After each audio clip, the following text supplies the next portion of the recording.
বাংলাদেশের দ্বিতীয় বৃহত্তম বিমানবন্দর হল চট্টগ্রামের শাহ আমানত আন্তর্জাতিক বিমানবন্দর। এটি দেশের দক্ষিণ পূর্ব অঞ্চলের মানুষের জন্য একটি প্রধান আন্তর্জাতিক যাতায়াত কেন্দ্র হিসাবে কাজ করছে। প্রতি বছর প্রায় 17 লক্ষ মানুষ এই বিমানবন্দর ব্যবহার করে যাতায়াত করেন, যার মধ্যে প্রায় 74% অভিবাসী কর্মী। বাংলাদেশ বিশ্বের অন্যতম বৃহৎ শ্রম রপ্তানিকারক দেশ। দেশের রেমিটেন্স আয়ের একটি বড় অংশ আসে চট্টগ্রাম ও পার্শ্ববর্তী অঞ্চলের অভিবাসী শ্রমিকদের কাছ থেকে। তাদের বিদেশ যাত্রায় গুরুত্বপূর্ণ ভূমিকা রাখছে শাহ আমানত আন্তর্জাতিক বিমানবন্দর। বিমানবন্দরে যাত্রীদের জন্য বিভিন্ন মৌলিক সেবা ও সুবিধা রয়েছে, যেমন চেক ইন কাউন্টার, ইমিগ্রেশন ও কাস্টমস সেবা, ফ্লাইট তথ্য প্রদর্শন ব্যবস্থা ইত্যাদি। এছাড়া আর্থিক সেবার জন্য এটিএম বুথ ও সীমিত মানি এক্সচেঞ্জ সুবিধা রয়েছে, প্রার্থনা কক্ষ, শিশুদের জন্য ফিডিং কর্নার, প্রাথমিক চিকিৎসা ও জরুরি স্বাস্থ্যসেবাও বিদ্যমান। খাবারের জন্য স্ন্যাক্স কর্নার এবং সীমিত পরিসরে ডিউটি ফ্রি শপ রয়েছে। তবে দেশের দ্বিতীয় বৃহত্তম বিমানবন্দর হওয়ায় বছরের নির্দিষ্ট সময় অতিরিক্ত চাপ পড়ে। এর ফলে অভিবাসী যাত্রীরা নানা সমস্যার সম্মুখীন হন।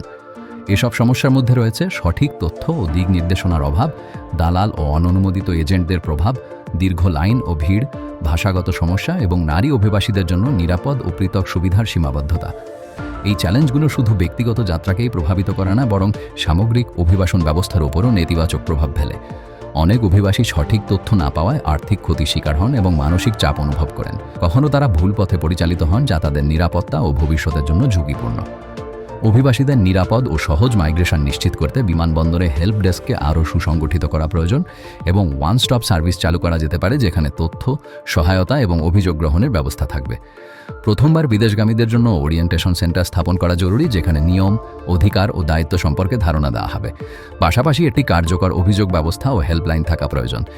ডিজিটাল সাপোর্ট জোরদার করে সহজলভ্য সেবা নিশ্চিত করা, নিজস্ব ওয়েবসাইট উন্নয়ন, প্যাসেঞ্জার চার্টার প্রদর্শন এবং ফ্লাইট আপডেট আরও বিস্তৃতভাবে প্রচার করা উচিত। এছাড়া জরুরি পরিস্থিতিতে স্থায়ী অ্যাম্বুলেন্স সেবা চালু করা অত্যন্ত প্রয়োজন। একটি কার্যকর অভিবাসন ব্যবস্থার জন্য অবকাঠামোগত উন্নয়নের পাশাপাশি বিভিন্ন সংস্থার মধ্যে সমন্বয় অত্যন্ত গুরুত্বপূর্ণ। সরকারি সংস্থা, আইন শৃঙ্খলা বাহিনী, সিভিল সোসাইটি এবং উন্নয়ন সংস্থাগুলোর যৌথ প্রচেষ্টায় অভিবাসীদের জন্য একটি নিরাপদ ও সহায়ক পরিবেশ তৈরি করা সম্ভব। নিরাপদ সেবা নিশ্চিত হোক প্রতিটি প্রবাস যাত্রার প্রথম ধাপ।